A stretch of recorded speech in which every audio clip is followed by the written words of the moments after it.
अस्सलाम वालेकुम मुर्तज़ा साहब। आपने अपडेट मांगी थी जियो पॉलिटिकल इवेंट्स के बारे में। माजरत देर हो गई है, लेकिन मेरी तबीयत काफ़ी ख़राब रही है। अभी भी काफ़ी स्ट्रगलिंग कर रहा हूँ। तो बुखार वगैरह और सोर थ्रोट थी। लेकिन अपडेट भी भेजनी ज़रूरी थी, क्योंकि रिसेंटली आपने सुना होगा कि इंटरनेशनल क्रिमिनल कोर्ट ने एडिशनल जजमेंट दी है, जो इसराइल बम्बार्डमेंट वगैरह जो कर रहे थे फ़लस्तीन में। तो कुछ 3-4 दिन पहले उनकी पिछले फ्राइडे जो है ना, ये जजमेंट दी थी कि Israel should immediately stop the military action in Rafah because that is leading to a humanitarian catastrophe. तो टू सम एक्सटेंट ये एक्सपेक्टेड थी। पिछले हफ्ते हमने आईसीसी का वारंट जो निकला था उस पर अपडेट की थी। तो जैसे मैंने कहा था उस स्टेज पे कि सब यूरोपियंस नहीं, लेकिन यूके और अमेरिका इसकी ऑपोजिशन करेंगे, और that is come true. You seen कि British prime minister and his foreign secretary have acted with hypocrisy. तो यूनाइटेड स्टेट्स से तो एक्सपेक्टेशन यही थी। उनका जो हाउस स्पीकर है वो, और सेनेटर्स, और इवन बाइडेन ने भी कह दिया कि we don't accept this. So you can see the duplicity and hypocrisy. मैं तो कुछ सालों से कह रहा हूँ कि there is double standards in hypocrisy, and the Palestinians would be foolish to accept American mediation in their affairs, and the Arabs will be foolish. Iran ने तो बहुत देर से ये पोजीशन अडॉप्ट की हुई थी कि America can never be a fair mediator in the middle east in relation to the Palestinians in particular. तो आईसीसी के चीफ प्रोसिक्यूटर करीम खान को तो अभी तक भी बहुत थ्रेट्स मिल रही हैं, लेकिन ही स्टैंडिंग फर्म। सो उम्मीद है कि 3 जजेस जो हैं वो वारंट इश्यू कर देंगे, अनलेस उन पर प्रेशर पड़े बहुत ज़्यादा। तो उनमें से एक बेनिन का जज है, एक मेक्सिको का है, और एक और किसी मुल्क का था, वेस्टर्न नहीं था आई डोंट थिंक। सो उम्मीद है कि they will follow through with the arrest warrants. तो फिर आगे देखते हैं, लेकिन United states has shown it's hands. Now, interestingly, though International Criminal Court is a separate body, लेकिन ICJ तो पूरा United Nations का member है ना, and they had already given the January-February verdict that there is a potential for genocide, so Israel should not be carrying out its actions, and वो सब कुछ ignore किया गया था। लेकिन मेंबर स्टेट्स जो यूनाइटेड नेशंस की हैं उनने काफ़ी प्रेशर डाला था, लेकिन कुछ भी नहीं था हुआ। तो ये जो जजमेंट है, it is asking for now to stop the military action in Rafah. कि जो बाइडन ने तो गो अहेड दे दी थी इसराइल को टू अटैक राफा। वैसे ही बकवास करते रहते हैं कि we are trying to refrain Israel and ये वो एक्सेट्रा। लेकिन तो अभी इस जजमेंट के बाद देखा जाएगा कि whether the United Nations Assembly now puts pressure on America to have an arms embargo etc. तो नजर तो नहीं आता कि अमेरिका कुछ करेंगे, because they are fully exposed, their hands, their bias, their prejudice, their racism, their colonial mentality in every way. तो ये सब लोगों को पता होना चाहिए।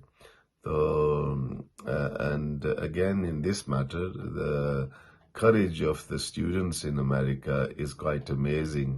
यूनिवर्सिटीज जैसे हार्वर्ड है, प्रिंसटन है, कोलंबिया है, और भी जो वहाँ सिटिंग्स कर रही हैं, डेमोन्स्ट्रेशंस कर रहे हैं। तो यहाँ यूके में भी ये मसला शुरू हो गया है। ऑक्सफोर्ड ने भी काफ़ी स्टेप्स उठाए हैं, मैनचेस्टर यूनिवर्सिटी, कैम्ब्रिज यूनिवर्सिटी और यूनिवर्सिटीज भी कर रही हैं। तो देखते हैं क्या होता है।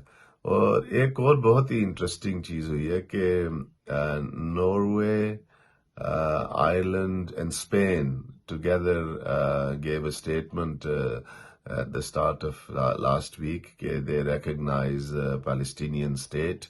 So they're the first major Western European nations to do that. Majority of the world accepts the Palestinian states, जो हम global south जिसे कहते हैं, और इसमें काफ़ी ईस्ट यूरोपियंस भी हैं ना जो रिकग्नाइज करते हैं, लेकिन वेस्टर्न दुनिया में ये पहली 3 स्टेट्स हैं, and that's why this is very historical and very brave of them to do that. लेकिन clearly, Germany, France, Britain, America वगैरह, Canada ये नहीं recognize करते because they are the biggest warmongers and hypocrites in the world when it comes to Palestine. So, and it clearly shows the power of the Zionist lobby in controlling the governments in these countries and the media. So our young people and our educated people should take note of these things, and in their discussions with their friends and media and political contacts, they should make these points. What else can we do? There's nothing else that we can do at this stage, unfortunately. So I think that is the best thing जो हम कर सकते हैं. तो that was very interesting. तो बाकी आपने note किया होगा कि things generally are heating up quite badly. Russia तो यूक्रेन को सही सबक सिखा रहा है और they will soon take over the important region of Kharkiv as well, which basically ends the Ukrainian war unless Western Europe wants to go to the next stage. और Russia ने अपने tactical nuclear weapons भी जो है ना वो तैयार कर दिए हैं, because they've given a clear warning that the minute any Western troops वो यूक्रेन में जब आएंगे so they will use tactical nuclear weapons on their headquarters that are established in Ukraine and maybe elsewhere as well in these nations that participate. So I think that game is more or less over unless NATO wants a nuclear war with Russia.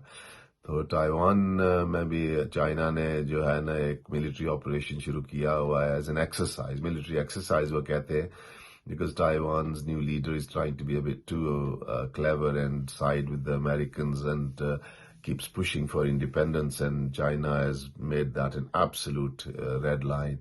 So वो देखते हैं वहाँ क्या होता है. और बाकी president राइसी के बारे में अभी तक कोई खबर क्लियरली नहीं आई कि क्या हुआ है, कैसे इन्वेस्टिगेशन तो चल रही है. तो लेकिन Iran will find people to replace these very senior figures, and they will carry on with the agenda of the BRICS. And de-dollarization is obviously the priority for the Russians and the Iranians and the Chinese. And that's why they don't particularly want a war. लेकिन देखते हैं क्या होता है. तो इसमें बड़ी एक इंटरेस्टिंग चीज़ है कि इवन तालिबान अफगानिस्तान में से जो है वो उनने भी बहुत ही सिंपैथी ईरान को शो की है. Now these are major Sunni players, so you can see the Iran President Raisi बेचारे के पीछे ये जो पड़े रहे. Another reason was because he was being very, very successful at gathering all the Muslims together under one banner. And maybe this was something that the Zionist camp and the American camp didn't like, and they wanted to take him out. तो बाकी हाँ, UK में अभी elections हो जाएंगे on the 4th of July. So देखते हैं क्या कुछ रिजल्ट्स निकलते हैं, लेकिन खबरें तो यही आ रही हैं कि the Conservative Party is going to be wiped out. तो which is to be expected, लेकिन I hope कि लेबर के स्टार्मर की जो लेबर पार्टी है उनकी मेजॉरिटी बहुत ज़्यादा बड़ी ना हो, क्योंकि अगर हो गई तो वो इंसान भी बहुत पागल है. Is a total Zionist and full supporter of Israel. So UK की पब्लिक की हेल्प करे ना करे, there is no money for them to do anything, to be honest. लेकिन इजराइल की सपोर्ट में he will go 110%, just like the Tories. So if the independents like Corbyn and George Galloway and others अगर ये independent votes win कर सकें, then they could possibly have some negotiation stance in a. It won't be a hung parliament because I'm sure Labour will have a significant majority. लेकिन देखते हैं क्या होता है. लेकिन it's a miserable situation in the UK. It's a one-party state basically. It's the Labour are basically a Tory party, and the Conservative Tory party is wanting to go so far right that it is embarrassing. And so देखते हैं क्या क्या कुछ होता है। तो आगे जून में इंडिया के इलेक्शंस भी डिक्लेयर किए जाएंगे, so it be interesting to see what happens there. Okay जी, अंटिल नेक्स्ट टाइम, अस्सलाम वालेकुम।